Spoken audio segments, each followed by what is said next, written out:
personitas que están delicadas de salud, así que hay que mantenerlas en oración. Tenemos a nuestra hermana Lesbia, tenemos a Sherry, la esposa de Alan también. Tenemos a nuestra hermana Conchita que está mejorando, pero el clima también no le ha ayudado mucho, pero mantengan en oración por favor. También oraciones pasadas que hemos mantenido a Millán, Jesús Millán en México. También la mamá de nuestra hermana Mercedes, también ella ha estado ya tiene tiempo hospitalizada, manténganlas en oración. Las oraciones son buenas, nunca cesan, nunca piense que ya oré mucho y ya el Señor ya no me escuchó. Usted siga orando, usted siga pidiendo al Señor, sígale abriendo su corazón al Señor. Y es parte de lo que vamos a ver en el tema el día de hoy, de cómo Moisés, a pesar de las circunstancias, él siempre tuvo ese deseo de hablar con el Señor. Así que vamos a iniciar. Como se habrá dado cuenta, hoy es nuestro último mensaje de del pequeño gigante Moisés. Y ahorita le voy a explicar un poco más de él, ¿ok? Padre, te damos gracias de nuevo por este bonito día que nos has dado, por las alabanzas, Señor, por toda tu grandeza, por toda tu misericordia y la gracia que ha sido derramada en cada uno de nosotros. Bendice a mis hermanos y cuida a aquellos que están ausentes, Señor, que están en su hogar descansando o delicados de salud, Señor. Te lo seguimos orando por ellos, Señor, para que tú los toques y pronto puedan estar aquí con nosotros. A ti sea la honra, la gloria y todo, Señor. Y que, como siempre, la petición que abramos nuestro corazón y podamos aplicar y entender tu palabra, Señor, y compartirla fuera de este lugar. Gracias te damos por todo y todo esto, Señor, te lo pedimos en el nombre de tu Hijo Jesucristo. Amén. Bueno, vamos a continuar hoy con el último mensaje de Moisés. Recuerden que hemos estado viendo ya, Moisés fue nuestro quinto pequeño gigante. Empezamos con ¿quién? Abraham. Después de Abraham vino Isaac, Jacob, José y Moisés. El próximo pequeño gigante será ¿quién? Josué. Okay, siguiendo los libros de la Biblia. Bueno, la semana pasada, si usted recuerda, dejamos a Moisés un poco enojado. Recuerda que estaba furioso Moisés. ¿Por qué? Porque mientras él estaba en el monte recibiendo los mandamientos, hablando con el Señor, abajo la gente, el pueblo de Dios, le había pedido a Aarón que le hicieran un dios. Así que Aarón le pide a todo el pueblo sus alhajas, el oro, todo lo que tuvieran de oro, y lo funde y saca un becerro de oro. Y miren lo que decía el pueblo cuando vieron a ese becerro. Dice: Israel, estos son tus dioses que te sacaron de la tierra de Egipto. Básicamente podemos ver cómo el pueblo de Israel cambió o le atribuyó a un dios criado por la mano del hombre en forma de animal todo lo que Dios Jehová había hecho por ellos. O sea que a este becerro de oro, cuando lo vieron, le empezaron a adorar, le empezaron a danzar, le empezaron a aclamar y imagínense todo lo que hicieron por ese becerro. Le dieron gracias por haberlo sacado de Egipto. Le dieron gracias al becerro por haber acabado con el faraón. Le dieron gracias porque les dio agua y alimento cuando tuvieron hambre y sed. O sea que todo lo que Dios hizo se lo estuvieron atribuyendo a ese becerro de oro. Imagínense cómo se ha de haber sentido Dios. Que Él está haciendo las cosas por uno y uno pone su mirada en alguien más, en otras cosas. Entonces, podríamos decir que desplazaron al verdadero Dios, a Jehová, por una imitación de Dios. Algo que a ellos les gustaba, algo que ellos pudieran ver y tocar. Podríamos decir, mi hermano, que los israelitas fueron un claro ejemplo de lo que Pablo les escribe a los romanos años después. Fíjense lo que dice Pablo: pues habiendo conocido a Dios, no le glorificaron como a Dios, ni le dieron gracias, sino que envanecieron en sus razonamientos y su necio corazón fue entenebrecido. Y cambiaron la gloria de Dios incorruptible en semejanza de imagen de hombre corruptible, de aves, cuadrúpedos y de reptiles. Básicamente eso es lo que hizo el pueblo de Israel. Cambió la gloria de Dios por la imagen de algo creado. ¿Qué hicieron con el becerro de oro estas personas? Aarón, dejándose llevar por todo el pueblo, por el entusiasmo que tenían, dice: bueno, mañana será fiesta para Jehová. Y se sentó el pueblo a comer, a beber, y se levantó a regocijarse. O sea, con el pretexto de agradar a Dios, yo creo que más bien se agradaron ellos, ¿verdad? Ellos fueron los que satisfacieron sus deseos, sus concupiscencias. O sea, yo creo que a Dios sí lo tomaron en cuenta. Una pregunta. Dios le dice, bueno, están bailando, están haciendo todo esto. Entonces Dios le dice a Moisés, que están en el monte, le dice: mira, Moisés, ve para abajo porque ya el pueblo se me está descarrilando, ya se te descarriló. Así que Moisés toma las dos tablas, empieza a bajar el monte con ellas, y al llegar al llegar abajo, los encuentra pues dándole vuelo a la hilacha, ¿verdad? Viviendo la vida loca, tomando, comiendo, danzando, bailando, no sé qué tanto estaban haciendo, que inmediatamente, ¿qué es lo que hace Moisés? Ardió de ira, ahí lo dejamos la semana pasada, se enojó, ardió la ira de Moisés y arrojó las tablas de sus manos y las quebró al pie del monte. Habíamos dicho, ¿verdad?, que todos se den cuenta de que estoy enojado. Así lo hacemos muchas veces nosotros. Dice que cuando quebró las tablas, agarró al becerro de oro y lo echó al fuego, lo fundió, o sea, lo deshizo, y ya todo el oro fundido lo aventó al río, a los lagos.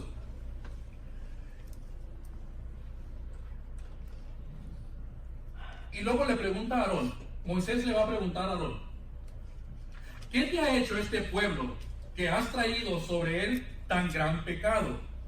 Ahora, ¿usted cree que los israelitas dijeron: vamos a adorar al becerro de oro para pecar? La intención de ellos no era pecar, era adorar a Dios a través del becerro. Tenían buenas intenciones, pero dijimos la semana pasada que las buenas intenciones no cuentan para Dios, ¿ok?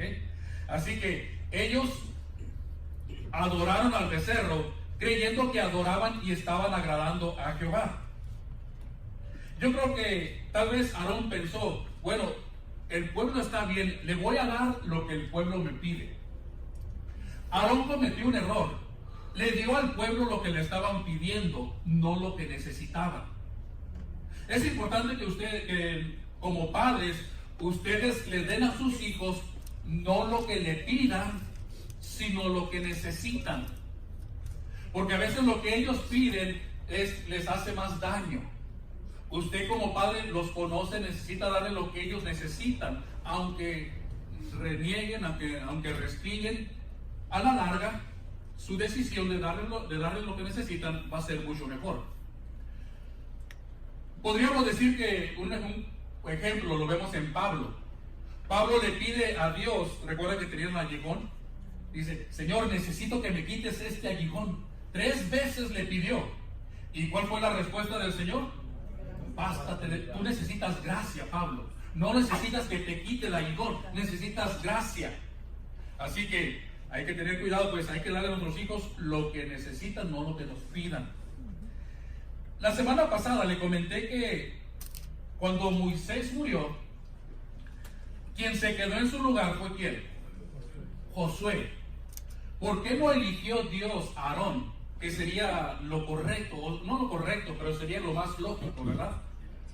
Bueno, hoy vamos a darnos un poco de cuenta, o tal vez cuál fue la razón por la cual Dios no eligió a Aarón.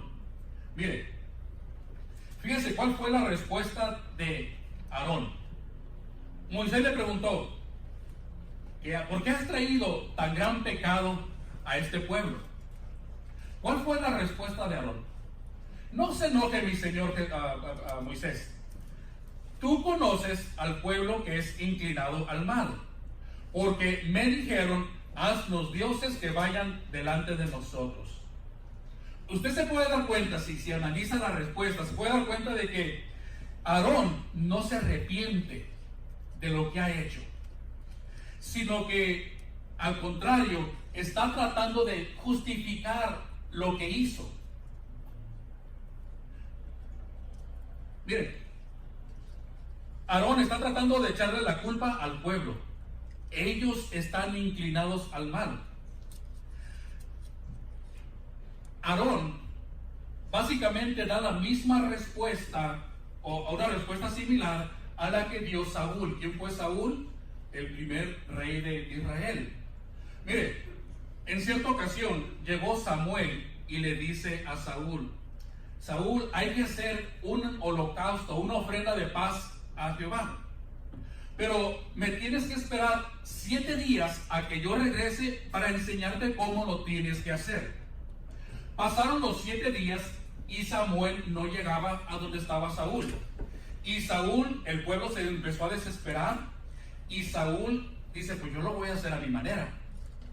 Cuando terminó de hacer la ofrenda de paz Saúl, en ese instante, ¿quién cree que llega?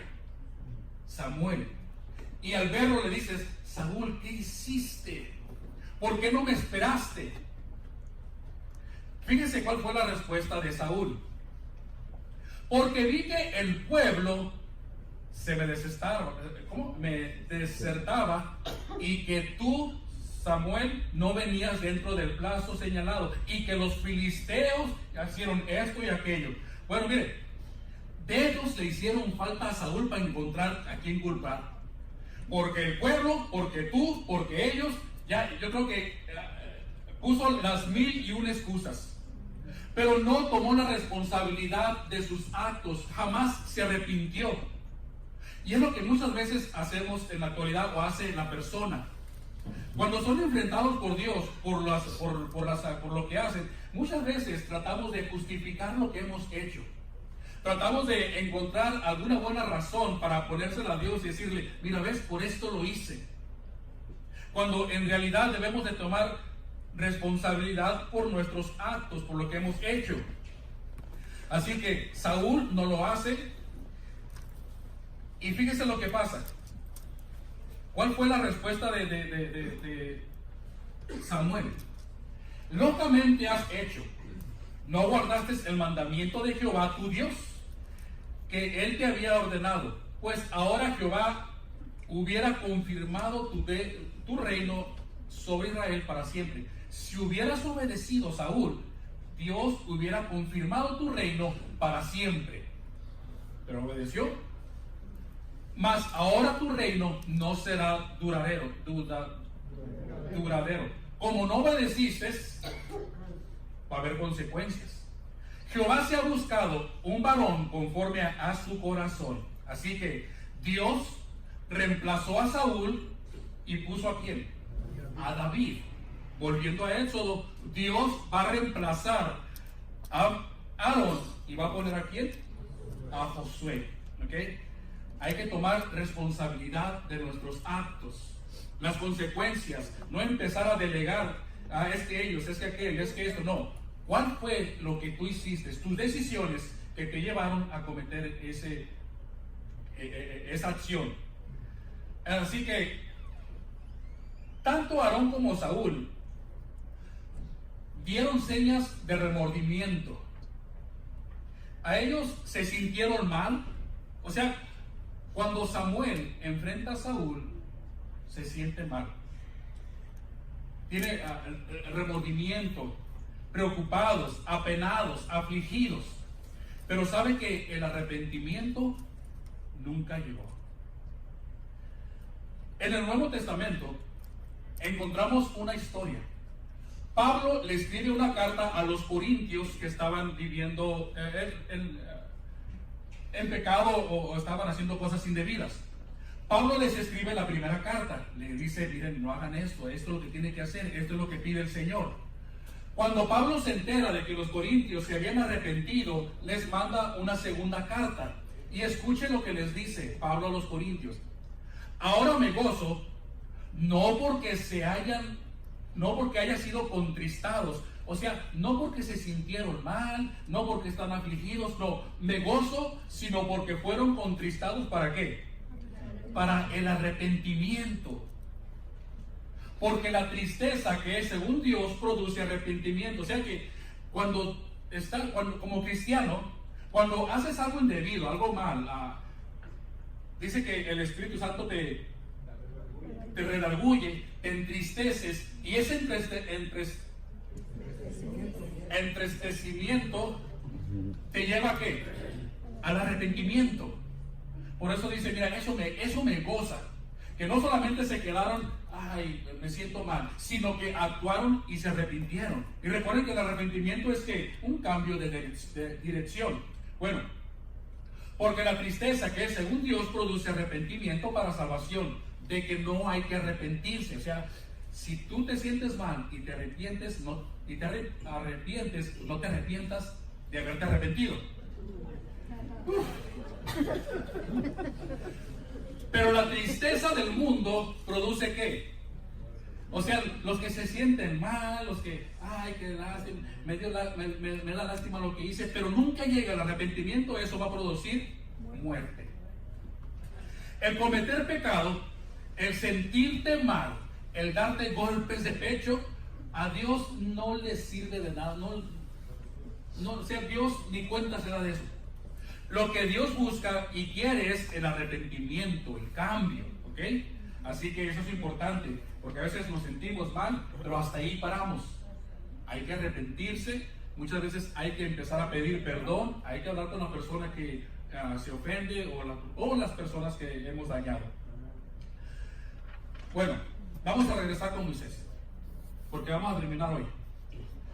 Cuando los israelitas adoraron al becerro de oro, no solamente fue Moisés quien se enojó, sino también Dios se enojó con ellos. Y Dios le dice a Moisés, mira Moisés, este pueblo es de dura cerviz. ¿Sabe lo que significa eso, verdad? Que tienen la columna vertebral, el espinazo, no sé cómo le llamen, duro, tieso. No son capaces de inclinarse, están tiesos, es lo que quiere decir. Así que ya no voy a ir más con ustedes, ya no los voy a seguir por el desierto, ni de día ni de noche. Así que al darse cuenta de eso, Moisés tomó el tabernáculo y lo levantó lejos fuera del campamento. Ahora, este tabernáculo que está hablando aquí es una casa de campaña. El tabernáculo que usted ve en las fotos o en los dibujos o en los estudios, ese grandote, ¿verdad? Que está grande y tiene el atrio y todo eso, este no es. Ese tabernáculo va a ser construido más adelante en el capítulo 36. Este tabernáculo que agarró Moisés es una casa de campaña. Él fue y la sacó para afuera. El tabernáculo representaba ¿qué? La presencia de Dios con ellos. Ahora Moisés lo agarra y lo lleva afuera, lejos del campamento de los israelitas. Al parecer Dios ya no quiere estar con ellos, ¿verdad? Y es un error que podemos cometer. Al leer el pasaje podríamos pensar que Dios se alejó del pueblo. Moisés, ya no quiero estar aquí, sácame de aquí, por favor. Pero en realidad fue el pueblo quien se alejó del Señor. Cuando empezaron a construir sus dioses y empezaron a adorar al becerro de oro, el pueblo fue quien empezó a rechazar a Dios. No que Dios los haya rechazado a ellos. Dios está actuando por lo que ellos han hecho, por el rechazo que le han mostrado, el cambio. Así que, pudiendo gozar de la presencia de Dios, el pueblo de Israel eligió crear una imagen y una escultura para adorar a Dios. Y creo que en la actualidad eso continuó, ¿correcto? Ahora en la actualidad hay personas que prefieren tener la imagen, tener algo que puedan ver, que puedan tocar para adorarle. El Dios, dice que Dios es espíritu, no es suficiente. Necesitan algo. Bueno, entonces el tabernáculo está fuera del campamento. Moisés lo sacó. Así que cuando Moisés quería hablar con Dios, ¿qué hacía? Bueno, iba al tabernáculo, o sea, a donde lo había sacado, y hablaba Jehová a Moisés, ¿cómo dice? Cara a cara, como habla cualquier compañero. Ahora, al decir que habla cara a cara, es una expresión, o está hablando en sentido figurado, ¿ok? Recuerde que, y los que estuvieron en la clase, escuché que hablaron de la Biblia cuando se escribió en hebreo, en arameo, en griego, no fue traducida literalmente al español, fue interpretada al español. Si la Biblia la hubieran traducido letra por letra de arameo, de griego al español, no le entenderíamos nada. Porque en sí, las palabras que escribieron aquí en hebreo original, no fue cara a cara, hablaban de boca a boca. Imagínense que yo le diga a mi esposa, mi amor, pues vengo de una junta con el hermano Carlos y hablamos de boca a boca. ¿Qué va a pensar? Ya empiezan los chismes. O sea, hablamos hablamos de cara a cara. O sea, es diferente, ¿verdad? Es lo mismo que pasa aquí. El decir hablar cara a cara quiere decir que Jehová hablaba con Moisés sin enredos, sin ocultarle nada, de una manera clara, sin enigmas, sin... ¿Qué otra palabra hay? Por aquí la apunté. No, sí, sí. Entonces, sin secretos. Le hablaba claramente a él. Mira lo que dice en Números, capítulo 12, versículo 8, hablando de eso mismo. En esta ocasión, Aarón y María habían renegado contra Moisés. Y Jehová le dice a Aarón y María, los agarra y les dice, oiga, vengan para acá, porque están renegando contra su hermano. Y le dice, miren, si les presento otro profeta, con otros profetas voy a hablar en sueños y en visiones. Pero con Moisés voy a hablar cara a cara hablaré con él. Y ahí viene la aclaración. Y claramente y no por figuras. ¿Okay? O sea que cuando Dios hablaba con Moisés, o Moisés con Dios, hablaban como se habla a un amigo. Entonces, Moisés está en el tabernáculo. ¿No le hubiera gustado escuchar qué hablaban? ¿Sí? Imagínense que alguien va por allá con un travieso, ¿verdad? Y va y pone un micrófono adentro del tabernáculo. Y vamos a escuchar lo que Moisés hablaba con Jehová. En otras palabras, vamos a escuchar la oración de Moisés, porque orar es ¿qué? Hablar con Dios. ¿Okay? Así que guarde silencio, porque luego nos descubren y no quiero saber quién fue. Escuche cómo oraba Moisés. Mira, tú me dices a mí, saca este pueblo, y tú no me has declarado a quién enviarás conmigo. Si usted lee los versículos anteriores, Dios le había dicho, yo no voy contigo, pero voy a enviar a un ángel. Bueno, aquí Moisés le está diciendo, no me has dicho a cuál ángel, a quién vas a enviar conmigo. Sin embargo, tú dices, yo te he conocido por tu nombre y has hallado también gracia a mis ojos. Ahora silencio, porque ahí viene la petición de Moisés. ¿Okay? Ahora pues, si he hallado gracia a tus ojos, te ruego que me muestres tu camino para que te conozca y haya gracia ante tus ojos. 3 peticiones le hizo Moisés aquí. Una pregunta: cuando usted ora con Dios, cuando estás a solas con Dios, ¿cuáles son tus peticiones? Salud, dinero, mis hijos y amor.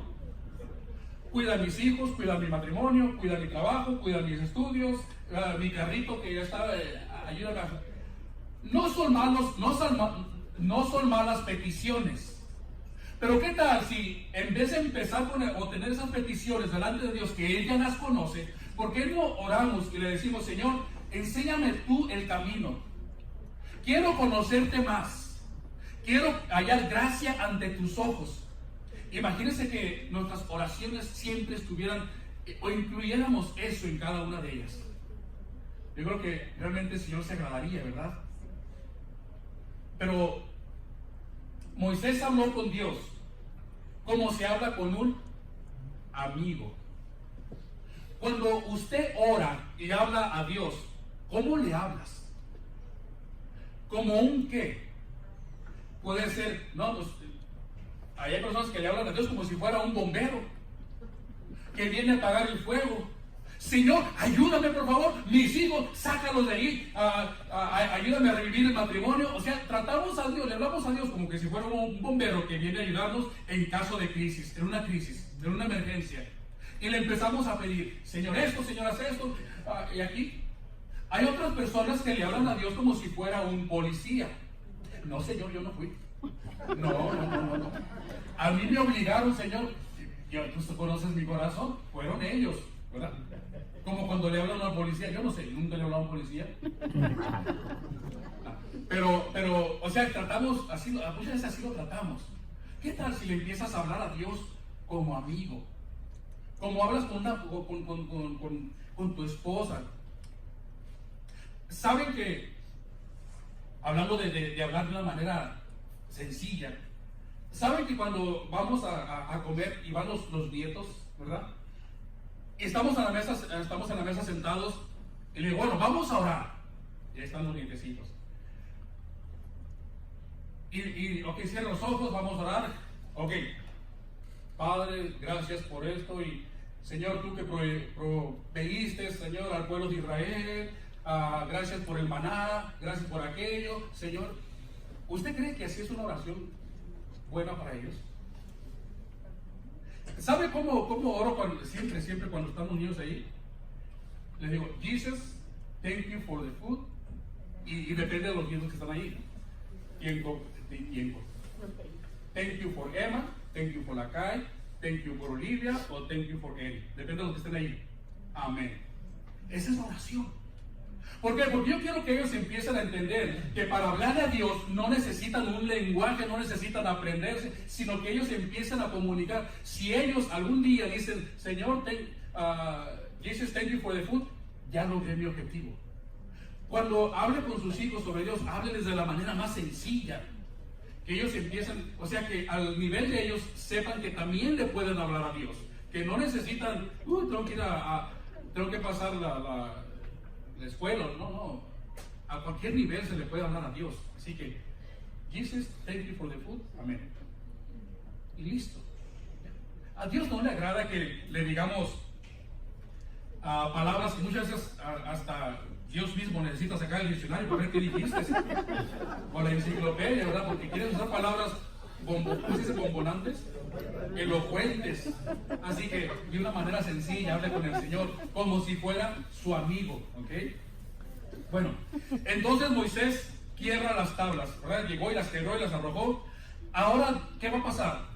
Dios le va a dar 2 tablas nuevas y le va a decir, mira Moisés, estas son las últimas 2 que te doy, ya no te voy a comprar más, ¿ok? ¿Así le digo? No. ¿Qué fue lo que ocurrió? Bueno, Dios le dice, mira Moisés, alízate 2 tablas de piedra, como las primeras, por favor, ¿ok? No me hagas a salir con tus, como hicimos en México, no me hagas un Mickey Mouse. Quiero que las hagas como las primeras y escribiré sobre esas tablas las palabras que estaban en las tablas primeras que quebraste. O sea, le podemos decir a Moisés que lo que hizo tiene consecuencias, ¿ok? Las primeras tablas, dice Dios, yo te las di. Ahora por tu mal genio, por tu arranque de ira, tienes que esforzarte en conseguir 2 más. Ahora te toca a ti conseguir 2 más. O sea, es tu responsabilidad traer 2 tablas y no son tablas de madera, hermano, son tablas de piedra, ¿ok? Hay que alisarlas, hay que lijarlas para que queden lisas y se pueda escribir en ellas. O sea, que no es de que fueron al Home Depot y trajo un ¿no? Como un plywood. Así que ahora Moisés tiene que enmendar, tiene que reparar el daño que hizo. Escuche bien esto, mire. Moisés quebró 2 tablas y Dios le dice, arregla lo que hiciste. Yo no lo voy a hacer, Moisés, ahora tú arregla lo que hiciste.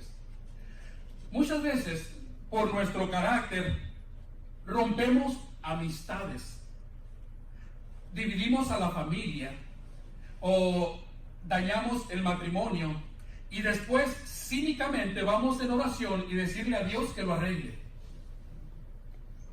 Yo imagino que Dios va a decir, mira, espérame, esas amistades que tienes, yo te las di. Yo les puse ahí para que platicaran, para que conversaran, para que se ayudaran mutuamente, para que estuvieran el uno por el otro, para que tú ores por él y él por él y él por ti. O sea, las amistades no son cosas del destino. Las buenas amistades, claro, las buenas amistades no son cosas del destino. Yo te las di. Y ahora por tu tontería, por tu lo que quieras llamar, las desechaste. La mujer, ¿a poco crees que fue casualidad que se encontraron ahí y se... No, dice el Señor, yo arreglé todo para que ustedes se cruzaran. O sea, la primera mujer, la mujer yo te la di. Y ahora la estás dañando, la estás maltratando, la estás, ojalá no, ¿verdad? Pero golpeando, o sea, a veces verbalmente uno golpea a la mujer. Así que, ¿y ahora quieres que yo componga eso? Los hijos son una bendición de Dios, entonces hay que cuidarlos. Así que muchas veces pues le pedimos a Dios que arregle lo que nosotros, bien patetonamente, ¿verdad? Arregla lo que yo deshice, Señor. Cuando es nuestra responsabilidad hacer eso.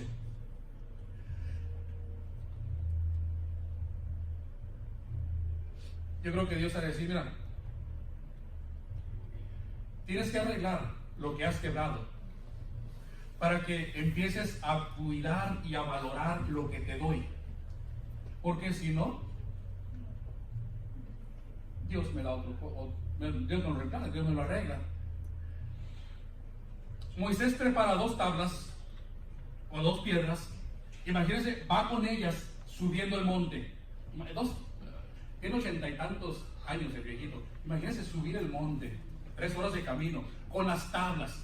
Yo imagino que cuando llegó ya a la cima, a la presencia de Dios, dice, Señor, a ver, Dios, aquí están las tablas.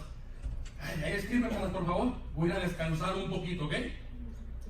Y ya lleva pobre Moisés. Y que Dios, Moisés, ven acá. ¿A dónde vas? Déjame, no termino. Fíjese lo que le dice Dios a Moisés. Escribe tú las palabras. Ahora te toca a ti, no solamente vas a reponer las tablas, sino que también tienes que escribir lo que quebraste. ¿Usted cree que Dios no pudo haber escrito eso en un 2x3? Lo pudo haber hecho. Pero a Moisés no solamente le tocó alisar las tablas, sino también escribir en ellas. O sea que no solamente te vas a esforzar en alisar las tablas, en alisar asperezas con las personas que has dañado tu relación, sino que también vas a empezar a escribir una nueva etapa. O sea, a empezar a escribir la nueva historia entre tú y esa persona. No que dicen, ¿sí me explico lo que a veces lo pongo aquí? Y yo me entiendo, pero no sé si lo expreso bien. ¿Sí? O sea, eso. Déjate ahorita. O sea, no solamente vas a ir a pedirle perdón y restaurar la relación, sino ahora hay que trabajar en la relación y empezar de cero, a escribir una nueva historia, una nueva etapa. Bueno, y Moisés estuvo allí con Jehová 40 días y 40 noches, no comió pan ni bebió agua, y escribió en tablas las palabras del pacto, o sea que los 10 mandamientos. O sea que si ahora los encontráramos los 10 mandamientos, ya no son aquellas que están escritas por el dedo de Dios, sino que están escritas a puño y letra de Moisés. Así que Moisés termina de escribir las tablas, baja del campamento, reúne a todo el pueblo de Israel, se para frente a ellos y les dice con las 2 tablas: estas son las cosas que Jehová ha mandado que sean hechas. Antes hicieron muchas tonterías porque según no sabían. Bueno, ahora las traigo por escrito.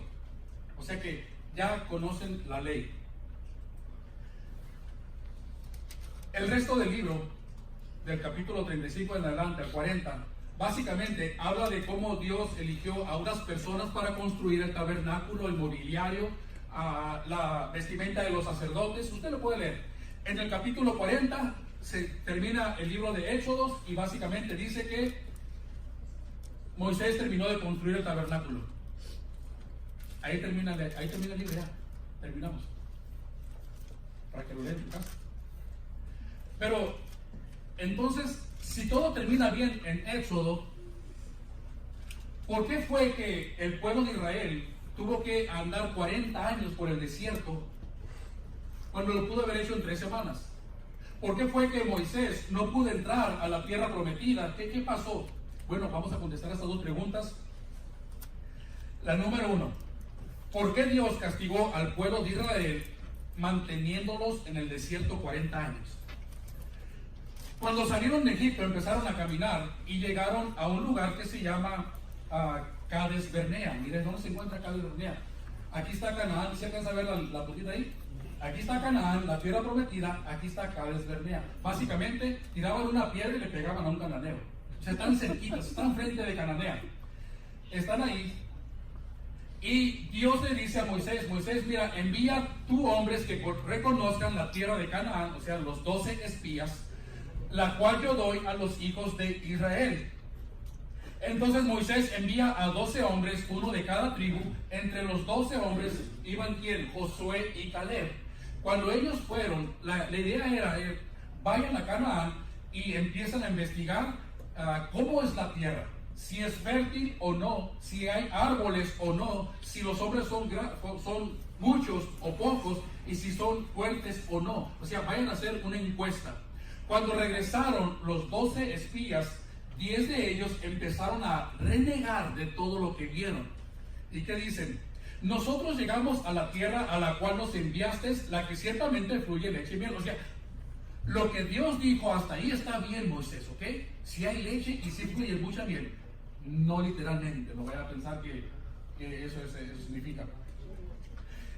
Pero hay un problema, Moisés. El pueblo que habita en aquella tierra es fuerte y las ciudades muy grandes y fortificadas y eran altotes y gigantes y nosotros éramos como langostas ante. O sea, empezaron a describir todo lo negativo de ese lugar. Bueno, cuando Josué y Caleb fueron los únicos 2 que confiaron en Dios, que recibieron, que dijeron que sí deberían de tomar la tierra prometida. Pero cuando Moisés y el pueblo se dejó llevar por lo negativo, o sea, yo creo que 10 tienen mejor razonamiento que 2. ¿Qué fue lo que hicieron? Empezaron a renegar y dice, vamos a designar un capitán y volvamos a Egipto. Vamos a quitar a Moisés, vamos a poner un capitán nuevo que nos lleve de regreso a Egipto. Bueno, el pueblo rechazó tomar aquello que Dios les había dado. ¿Okay? Era de ellos. Lo único que tenían que hacer el pueblo de Israel es empezar a caminar hacia enfrente y Dios se lo iba a dar. Ya le había dicho cuando leímos que iba a enviar un ángel delante de ellos para que sacara a los amorreos, a las ciudades o a los pueblos que vivían en la tierra prometida. Dice, cuando ustedes lleguen yo te los voy a quitar, pero necesito que tengan fe y empiecen a caminar hacia adelante. Bueno, ellos se querían ir para atrás. Al no creer en Dios, Dios los castiga y les dice, por su rebeldía, por su falta de fe, fíjense lo que va a pasar. Sus hijos andarán pastoreando en el desierto 40 años. ¿Cuánto tiempo les duró a los espías ir y ver la tierra? 40 días. O sea que cuando fueron los 12 a investigar qué había en la tierra prometida, tardaron 40 días. Versículo 34. Conforme al número de los días, de los 40 días que reconocieron la tierra, llevarán sus iniquidades 40 años, un año por cada día. Como los espías se tardaron 40 años revisando si había agua, si había tierra, si había aire, ahora el castigo es 40 años. Ahí está la respuesta. La pregunta número 2. ¿Por qué Dios no le permitió a Moisés entrar a la tierra prometida? Cuando Dios le dice, van a estar 40 años allá dando vueltas, bueno, se regresan de Verdes Carnea, y empiezan a caminar por el desierto. Llegan a un lugar que se llama, dice, llegaron los hijos de Israel y toda la congregación al desierto de Sin. Y porque no había agua para la congregación, se juntaron contra Moisés y Aarón. O sea que básicamente empezaron a renegar contra Moisés. Moisés, ¿por qué nos trajo? Lo mismo, ya sabe la historia, ¿verdad? Así como cuando uno reniega y la esposa le dice otra vuelta lo mismo. O sea, es lo mismo, o al revés, ¿verdad? También el esposo le dice a la esposa. Yo no le digo nada a mi esposa porque no. Entonces empezaron a renegar. Moisés va a ir a consultar a Dios. ¿A dónde cree que fue Moisés? Al tabernáculo. Ahí donde a Dios habla con Moisés.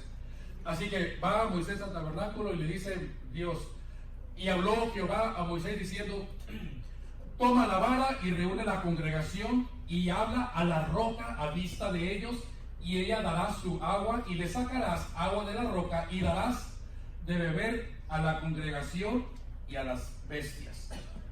Bueno, más sencillo que la primera vez. Recuerda allá cuando también se quedaron sin agua y Moisés fue y sacó agua de la roca.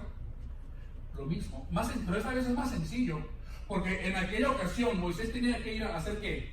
Con la vara. La primera vez la tenía que golpear para que le diera agua. En esta ocasión le dice, mira, nomás párate ahí y dile, hey, agua por favor, y te va a dar agua. Pero Moisés llega con su vara y empieza a ¿qué? A golpear a la roca. Dios le había dicho, háblale, y Moisés le empieza a golpear. No sé, ¿verdad? Voy a sacar una conjetura. Pero ¿por qué le empieza a golpear? Probablemente Moisés ha de haber pensado, bueno, en aquella ocasión la golpeé, ahora también la golpeo. Muchas veces pensamos que Dios siempre va a actuar de la misma manera, que lo que hizo con una persona lo va a hacer ahora conmigo. Pero Dios tiene infinidad de maneras de hacer su voluntad. Cuando Jesús sanó a los ciegos, a un ciego lo sanó, nomás le tocó, ya, ve. A otro escupió en sus manos y le puso en los ojos. A otro hizo lodo y le puso lodo en los ojos. O sea, el mismo síntoma, diferente approach. ¿Cómo se dice approach en español? Se me está olvidando. Disculpen, hermano, es que a veces me salen ahora lenguas también. Pero, o sea, diferente método. Diferente método. Y muchas veces sí, vemos a Dios, o sea, pensamos que Dios va a actuar de la misma manera. Y si Dios me ayudó de esta manera para salir de esta situación, y en el futuro, por mi torpeza, por mi carácter, me vuelvo a meter en el mismo problema, yo espero que Dios haga lo mismo. Y si veo que Dios no está haciendo exactamente lo mismo, yo pienso, Dios no me va a ayudar ahora. Cuando en sí Dios quiere de otra manera que quiere trabajar. Imagínense, si Dios actuara siempre igual, ya la gente lo tuviera, ¿cómo dice? Ya lo conociera como la palma de su mano. Entonces, no espere que Dios siempre haga lo mismo. Dios tiene infinidad de maneras. Puede usar agua, puede decir, o sea, diferentes métodos para hacer lo que Él quiere. Nunca piense que siempre va a ser lo mismo. Ahora es que Dios hizo eso con Rosita y con Julieta y les ayudó y yo quiero que haga lo mismo conmigo. No lo va a hacer. Va a usar diferentes métodos. Así que Moisés va y la golpea. Entonces Moisés tomó la vara delante de Jehová como el mando y reunió la congregación delante de la roca. Entonces alzó Moisés su mano y golpeó la peña con su vara 2 veces y salieron muchas aguas y bebieron todos. A pesar de que Moisés no había obedecido la palabra de Dios, por la gracia de Dios le dio lo que le había prometido. Así que ¿cuál fue el castigo para Moisés? Y Jehová dijo a Moisés y a Aarón, por cuanto no creyeron, en la clase de discipulados estaban hablando del creer, ¿correcto? Por cuanto no creíste en mí para santificarme delante de los hijos de Israel, por tanto no meterás, Moisés, a esta congregación en la tierra que les he dado. No te toca a ti, tú no lo vas a hacer. Imagínense cómo se sintió Moisés. ¿Cómo se sentiría usted si de repente le dicen, sabes que ya no vas a hacer lo que estás haciendo, tengo otra persona para ti? Muchos de nosotros probablemente hubiéramos, ¿sabes qué? Pues yo me voy de aquí. Y ya que empiece el otro, y ojalá que le vaya mal, para que vean que yo soy necesario. Pero Moisés, si, a pesar de que él sabía de que no iba a entrar a la tierra prometida, él siguió adelante. Fue firme, siguió adelante, siguió guiando al pueblo a través del desierto hasta que llegó el momento en que murió. Vamos a leer cuando murió Moisés. No lo traigo en la pantalla, nomás para dejarlo ahí para el siguiente domingo empezar con Josué. Así que acompáñame a Deuteronomio y vamos a leer nomás los últimos.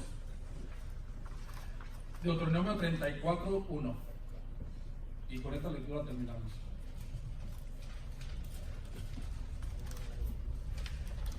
Dice, subió Moisés de los campos de Moab al monte Nebo, a la cumbre del Pisga, que está enfrente de Jericó. Y le mostró Jehová toda la tierra de Galaad hasta él. Recuerda que Jericó es el lugar donde van a llegar Josué. Y dice, sí, pastor, ya vi la película. Y va a empezar a acampar ahí, ¿verdad? Bueno, dice, vamos al 4. Y le dijo Jehová, esta es la tierra que juré a Abraham, a Isaac y a Jacob, diciendo, a tu descendencia la daré. Te he permitido verla con tus ojos, mas no pasarás a ella. Y murió allí Moisés, siervo de Jehová, en la tierra de Moab, conforme a lo dicho por Jehová. Y lo enterró en el valle de la tierra de Moab, frente a Bet Peor, y ningún conoce el lugar de su sepultura hasta el día de hoy. Versículo 7. Y era Moisés de 120 años cuando murió. O sea que recuerda que cuando él empezó eran los 80, cuando recibió el llamado de Dios, y murió a los 120 años. O sea que todo ese tiempo estuvo trabajando para el Señor. Y el versículo 10, y nunca más se levantó profeta en Israel como Moisés, a quien haya conocido a Jehová cara a cara, boca a boca. Es la palabra correcta, la traducción. Así que hasta aquí llegó Moisés, nuestro quinto pequeño gigante. Algo que podemos aprender, la fidelidad de Moisés, la sencillez de Moisés, pero también algo que podemos evitar de lo que él hizo, su actitud o el coraje o la manifestación de su ira, cuando lo manifestaba en algo que no agradaba a Dios. Bueno, la siguiente semana vamos a empezar con Josué. Así que vayan leyendo el libro de Josué, capítulo 1, capítulo 2, y vamos a ver un poco de la vida de él. Y puede comparar lo que usted vio ¿quién vio la película? Puede comparar lo que vio en la película con lo que fue fantasía de la película con lo que es la realidad de la Biblia. Y así se dice, ay. Vamos. Padre, te damos gracias, Señor, de nuevo por tu palabra. De nuevo, gracias por hablarnos a través